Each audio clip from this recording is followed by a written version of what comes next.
Like anything mechanical, home heating and air conditioning systems must be properly installed and maintained. When repairs need to be made, you want a company you can trust to do quality work at a fair price. Stay in the house long enough and your furnace or central air conditioning system will wear out and need to be replaced. This is a sizable purchase, so you want to work with a company that offers great advice and prices. We've got you covered. I'm Herb Weisbaum, the Consumer Man, a contributing editor at checkbook.org. Welcome to Consumerpedia at checkbook.org. We're the nonprofit that helps consumers select services, avoid trouble, and save money. Because we don't accept any advertising or take money from any business we recommend, you can rely on checkbook.org to be completely independent and objective. Now, here's the host of Consumerpedia, America's consumer expert, the Consumer Man, Herb Weisbaum. In this episode, we're going to talk about heating, ventilation, and air conditioning systems, often called HVAC systems. Checkbook's executive editor Kevin Brassler is here to guide us through the installation and repair process.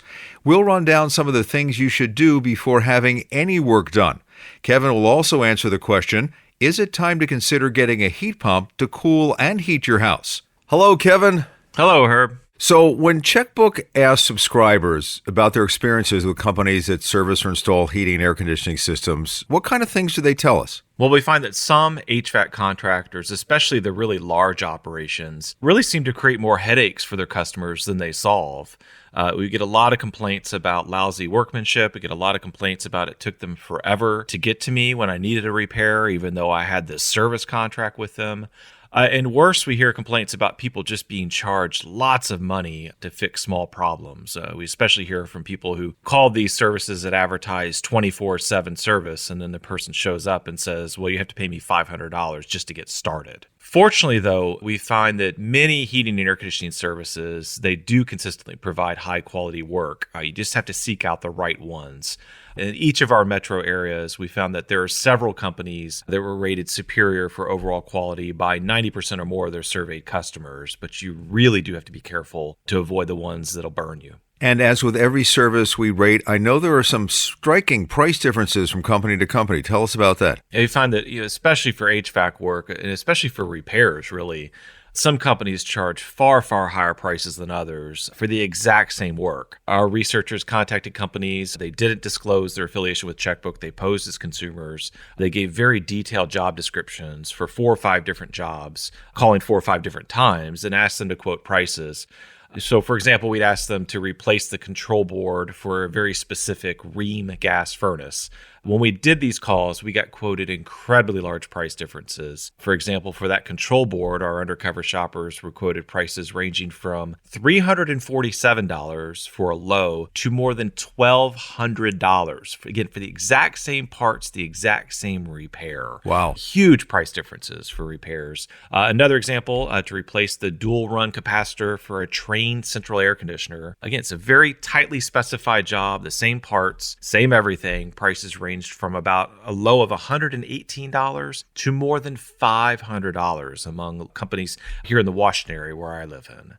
So if you need to replace a unit, you definitely need to get several prices. You might find that there's a several $1,000 price consequence between the lowest bidder and the highest bidder. But even if you're getting repairs done, know in advance that there's these huge price differences. And so you do have to watch out for the companies that are looking to gouge you. So in that scenario where your HVAC system breaks and you need repairs, it's not as easy to compare prices when you don't know what's wrong and what the service tech may need to do and what parts may be needed to be replaced. So how do you go about doing that? Yeah, I mean, it's a problem. And if your furnace is on the fritz and you don't know why, somebody has to come out and look at the thing and provide an estimate to fix it. And most companies, they charge a lot for that service visit. You may have to pay $150 or more just to have them come out and diagnose your problem. And so a lot of homeowners, they get kind of stuck with that first company that came out. So it's really important then to pick a good company, a company that you can trust, especially if you need repairs and you don't know what's going on, to diagnose the problem and provide that estimate to fix it before they do any more work. One thing you can do, though, is at least ask how much you're going to charge to show up, how much you're going to charge to show up, check my problem, provide me with a cost estimate to fix it. Some companies charge way more than $200 to do that, and I'd say avoid them. If they're charging high prices just to get to your home, they're probably going to charge high prices afterward. I think it's also worth asking, once you get here, how much you're going to charge me to diagnose the problem. Some charge $100 plus just to show up, and then they start the clock. Others, they may charge you $150, but that covers the first 30 minutes or so. And so these are things to ask to avoid any surprises. A lot of the complaints we get, as I mentioned before, from people who call often heavily advertised 24/7 services, and then they're either charging them $500, $600 just to get in the door. It's ridiculous. So if you pay that initial fee to come to the house and they say, "Oh, sorry, the furnace is broken, we got to sell you a new one," would it be worth as much as people probably don't want to do it, spending another $150 and having another company give you a second opinion because maybe you don't need to replace the furnace? Yeah, I do. And a big problem we have with HVAC companies is that people will come out and say, yeah, you need a new system, and they're lying. You don't. And so I do think, especially if you're told you need a new system and you're not quite sure, you don't quite trust what the person's telling you, then it may be worth getting a second opinion. Fortunately, it might not cost you that much more to get a second opinion. A lot of these businesses, that service fee, that minimum charge, they'll apply that toward a future bill if you agree to have them install a new system. And so if you decide to go ahead with that replacement, you should get a discount for that service fee of them telling you, well, I can't do anything to fix this, you have to replace it. Kevin, I know the checkbook has a few suggestions that could wind up saving folks a lot of money when furnace or AC systems need to be repaired. Could you go down some of those money-saving ideas? Yeah, the quick bullet points are, when you call, describe the problems that you're having in as much detail as you can. But don't self-diagnose. Don't say, oh, I think it's the capacitor, because that may get written down and the repair person may come, replace the capacitor and leave, and that might not have been the real source of the problem to begin with. When you're describing problems, if the system was operating in a weird way for a while, make sure you mention that too and how it was operating. The other things are, be around, stay at home, but don't get in the way of workers. That way, if they have questions, you can quickly answer them. And then also, if it's a repair and it was successfully fixed, ask what you can do to avoid future problems. It may be something that you can do to make sure that you avoid that issue in the future. We often advise people to pay via credit card. If something goes wrong, if you've paid via credit card, then you get really strong consumer protections that will at least help you get your money back. It might not resolve, having to wait, weeks to get a service call done or something like that, or having to wait for parts. But at least if things don't go well, if they make a repair and they didn't do it well, you might be able to get your money back by disputing the charge. But really, I think the most important thing is to make sure you're hiring and dealing with good outfits. And our ratings of local businesses will help you identify them. All that advice really applies anytime you need a repair service to come to your house. Yeah, I think so, right? I mean, I think it's kind of universal good practices is to, if you can, get a price in advance so that you can maybe shop around and make sure you're not paying too much. And if you can't do that, at least find out how much they're going to charge to show up. There are, I will tell you, Herb, a ton of companies out there that advertise heavily that just don't do good work. And that's especially true of HVAC companies. There are a lot of bad businesses out there. And as I always say, it's really hard to squeeze good work out of a bad company. And that's very true today. I know I've done investigative reports before where locksmiths are really bogus. They set up these ads all over the place, and then they're con artists are designed to rip you off. Are you aware, does anything like that happen in the HVAC area, or is it just simply they do lousy work and they run big ads? Both are a problem. A big problem today is if you go do an internet search for, enter your city's name plus heating repairs, you're likely to get businesses that aren't really based in your area. They're posing as local outfits, but they're really national businesses. A bigger problem I think we have these days is that we're getting this trend of smaller, independent, family-owned businesses being bought up by larger companies. And these larger companies don't rate well. They don't rate as well as the former businesses. And sometimes these companies, they continue to operate under that old business name, and their customers don't know that they're dealing with new ownership that don't really care about them, that they're just these large corporations that are trying to squeeze as much profit out of each person as they can. So I think there's an extra worry there, an extra reason to be very careful in terms of who you hire to come into your home to do repairs these days. Really good point. Sooner or later, you may need new equipment. There's a lot to consider and a lot of money on the line with that. We're going to talk to Kevin about all that next. This is Consumerpedia, powered by checkbook.org. Checkbook has customer ratings and evaluations for heating and air conditioning contractors in these 7 metro areas: Boston, Chicago, Philadelphia, Seattle, San Francisco, Minneapolis-St. Paul, and Washington, D.C. The ratings are available with a subscription. Advice on HVAC systems is free to anyone. If you live in one of the 7 areas and haven't joined Checkbook yet, check us out. Get a free 30-day subscription by going to checkbook.org/consumerpedia.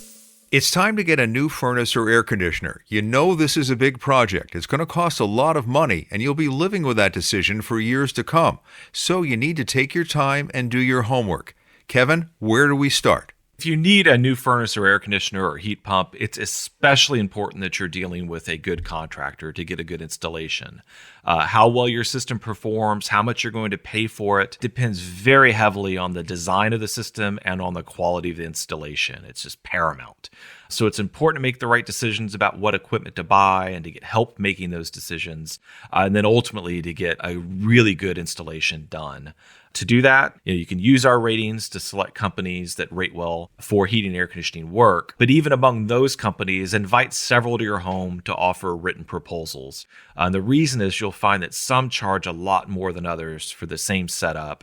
Even among high quality companies, we do see pretty big price differences for HVAC installs. Don't assume that, this company's $1,000 less. That means I'm going to get lousy work out of it. That's not necessarily the case. We really don't find correlation between quality and price for HVAC work at all. As someone who put a new system in a couple of years ago, I know that HVAC equipment continues to get more efficient. Even so, some models are significantly more efficient than others. Let's start with the furnace. What are we looking for there? You definitely want to ask about energy efficiency. In general, the more efficient the device, the more you'll have to pay for it. So instead of paying $4,000 for a basic furnace, a more efficient one might cost $4,500 or $5,000. Most companies, when you're asking them for cost proposals for new furnaces, they'll give you several choices. So they'll say, the basic 80% efficient furnace is going to cost this much installed. If you want a more efficient furnace, it's going to cost $1,500 more or whatever. For most homeowners, environmental concerns, right? They want to reduce their carbon footprint. They want to pollute less. That may inspire them to pay extra.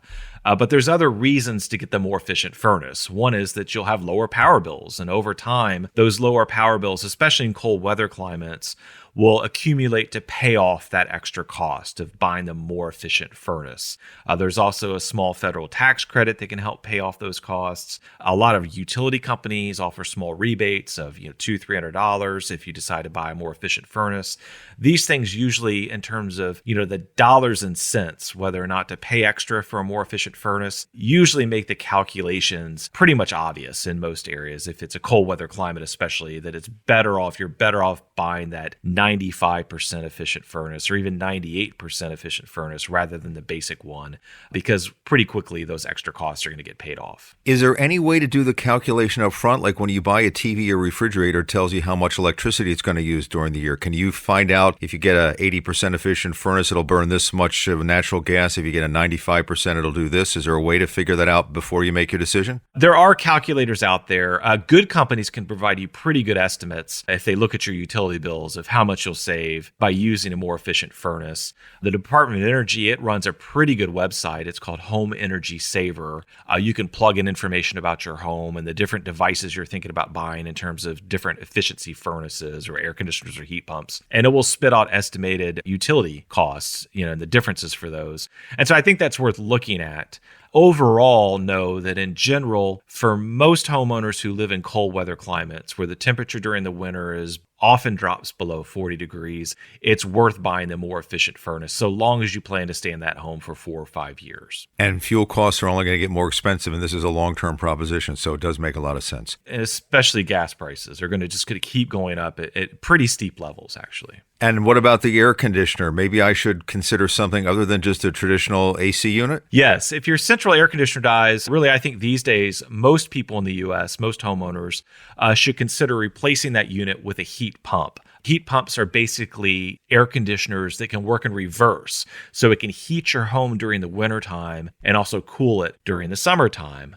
Heat pumps are way more energy efficient than furnaces, and heat pumps can run on renewables, whereas furnaces have to run on gas or oil. Another reason I say this is that starting this year in 2023, there are now generous incentives for buying and installing heat pumps. I mean, we're talking about thousands of dollars in rebates for most families. The problem is, Herb, that I can't really tell you how to collect the most generous rebates that are now available because the federal government left it up to the states to decide how they want to run these programs, and most states don't yet have these programs up and running.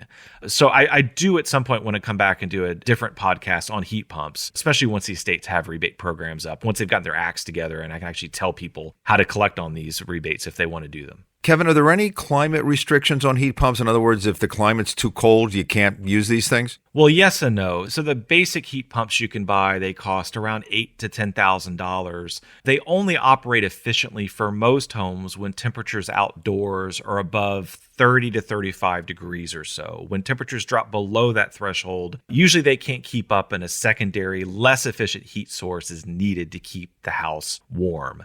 There are cold weather heat pumps out there that have been invented, and there are more that are coming onto the market that will keep any home in any climate really warm throughout the winter. But the problem is those heat pumps can be really expensive. They can cost $20,000 or more.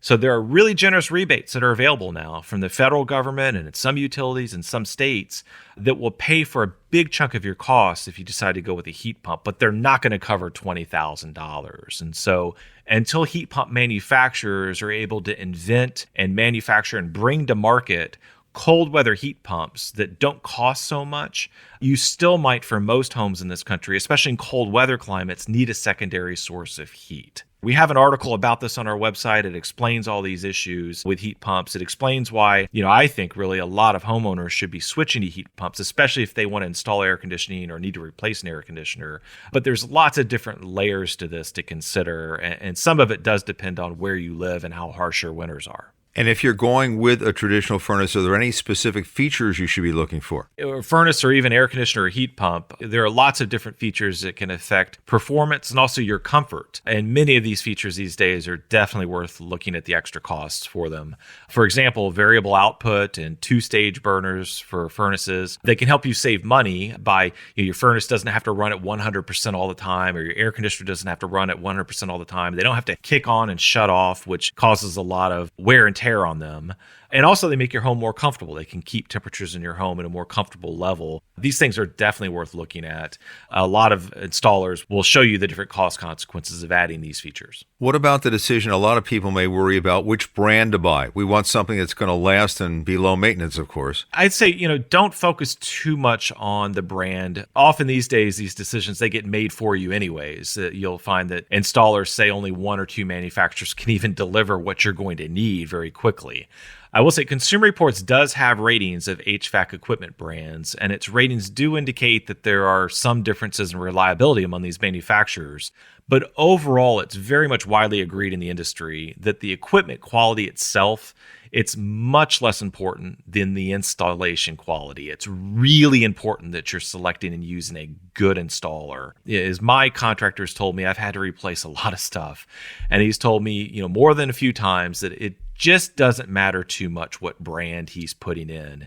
So it really is about getting a good install. Don't focus too much on brand. So once you find the right contractor and decide what equipment you want, you need to sign a contract. Kevin's going to tell us some key things to do before you sign on the dotted line. This is Consumerpedia, powered by checkbook.org. Consumerpedia Fast Facts. It's estimated slightly more than half of all energy used in the typical U.S. home is for heating and air conditioning. The first modern air conditioning unit was invented in 1902 by Willis Carrier. It's said he got the idea while walking in the fog. Most Americans heat their homes with natural gas. A well-maintained furnace will generally last between 15 and 25 years. With a project as big and expensive as installing new heating or cooling equipment, you want to sign a contract with a company doing the installation work. Kevin, this is definitely not a job you do on a handshake. Yeah, I know you need to get everything in writing, especially for installation work. And start with the basics. I mean, have them show you proof that they have appropriate insurance coverage and that they're licensed. You want to make sure that they have workers' compensation coverage for their workers. So if someone's hurt, you're not responsible for it. And you also want to make sure that they have liability coverage. If they start a fire, you want them to have to pay for those repairs and to have to deal with that, not your own homeowner's insurance company. Can I expect any kind of guarantee as to how this new equipment will perform? I think it's worth asking companies to give you a performance guarantee. This isn't necessarily standard, but I think it's wise to say, have them promise in writing that if outside temperatures are above 85 degrees and there's 6 people inside, that air conditioner they installed, that they can maintain temps inside at, say, 78 degrees or cooler. And if the outside temps are below 40 degrees or 30 degrees or whatever you decide the performance guarantee should be, that they can maintain temperatures inside at 74 or higher. So you're going to get a warranty from the manufacturer of the equipment. Should you also get some kind of warranty from the installing company? Yeah, I think it makes sense to ask for one. Most companies will give you one for a year, and it basically says if something goes wrong and it was the fault of the installer, that they'll go ahead and make any repairs for free. If you can get a longer warranty than that, I think that's even better. If you're having repairs done, I think it's also important to get a warranty for that work. They should cover it for a year so that if they've done a repair and then you have the same problem within a year, they'll come back and fix it for free. What about paying for the work when it's an installation project? Should you expect to pay something up front towards the expensive equipment that's going to be ordered? Well, you might pay a little bit up front just to kind of secure your place in line. But I would say for the most part, you shouldn't have to pay anything. I've had very bad luck over the years, Herb, in terms of furnaces and air conditioners and heat pumps dying. So I've had to get a lot of equipment replaced. And any new installation I've had done, I haven't had to pay a dime up front. And I think that most consumers, if they can, avoid paying anything up front. If you pay too much up front, you're losing that leverage. If things aren't working well, now you've already paid. But if you haven't paid anything, well, then you're not going to pay until you say that you're happy with the job and that you say the job is complete. And of course, it's a sign that the company is financially secure if they're able to afford to buy the furnace before they put it in. Or have credit. I mean, just like us, if you have good credit, then you can borrow to buy things. Good companies also have good credit, and their suppliers are willing to extend them credit for purchases, even as large as, new air conditioners and furnaces. Final point, once you have it, you need to maintain it, something a lot of homeowners ignore. Let's run down a few of those key things you need to do. Change your filters. Do so 4, maybe even 5 times a year if they get dirty pretty quickly. It's really the most important thing to do. A dirty filter means that your system has to work harder to move air around your home. So do set reminders to change filters regularly. Other than that, it's really probably not worth having companies show up twice a year to do maintenance checks. A lot of the companies recommend that, but I think it's probably overkill. And these companies don't really have hard data that indicates that, having these maintenance checks done so often has any real measurable benefit. I think if you have a really old system, if you have something crazy like an oil burning furnace, that it may be worth getting frequent visits. But for most of us, if we have recently installed stuff, if our furnace or air conditioners are 10 years old or less than that, twice a year maintenance checks is overkill. You could probably get away with having them looked at every other year or so. What about the promise some of these companies make that if you have this maintenance contract, you get kicked to the top of the line if there's a big snowstorm, people have outages, et cetera? That is a reason to consider, signing on for one of these regular maintenance deals, that you might get priority service. My company, for example, that I often use, I don't have one of these contracts, but they offer basically weekend service to those who do have it. So if your system, you had the bad luck, the misfortune of having your air conditioner die on the weekend, you might get it looked at sooner. I will say this, though, a big problem, a lot of the complaints we get about HVAC contractors is that people sign on for these maintenance agreements and they're supposed to get priority service. And then their stuff dies during peak seasons and they still have to wait 2-3 days for repair people to get to them, to get that scheduled appointment. And what they're saying is basically, well, then why am I paying then, right, for this maintenance agreement if it didn't do me any good? And so that's another thing to consider, that, well, maybe you'll get priority service, but yeah, okay, maybe you won't either. And finally, I just got to say, if you have a furnace that burns oil or natural gas, you've got to have carbon monoxide monitors in your house to make sure that if something goes wrong, you're not poisoning yourself. That is absolutely critical. I'm glad you remember to bring that up. It is critical. And if you have a problem, make sure a reputable contractor checks your furnace to make sure it's not still leaking. If you have a problem, have it fixed and then have somebody check on it again a few months later to make sure the repair took. Well, Kevin, as always, good information. Maybe in a future podcast, we'll talk about why you have such bad luck with your HVAC systems. I keep buying different homes, man. If I stopped buying homes, then I wouldn't have to, Some of us don't have that problem. We just stay where we are. Just stay put, right? Well, I would have liked to have stayed put, but it was not my decision to make here. All right. Thanks, Irv. Well, that's it for this episode of Consumerpedia. You can subscribe to us on Apple or Google Podcasts, Spotify, Stitcher, or wherever you listen to your podcasts. That way, you won't miss an episode. Remember, we release new ones every other Thursday. Another way you can support this show is to follow us on Consumerpedia on Facebook and Instagram, and at My Consumerpedia on Twitter. I'm Herb Weisbaum. Thanks for listening.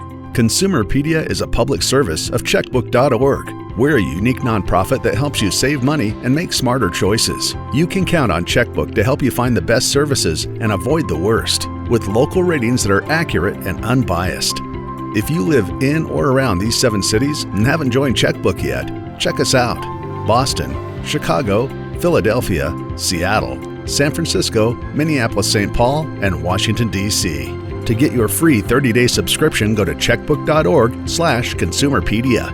If you like what you've heard, we hope you'll become a supporter by using the link at the bottom of the show notes to make a small contribution each month.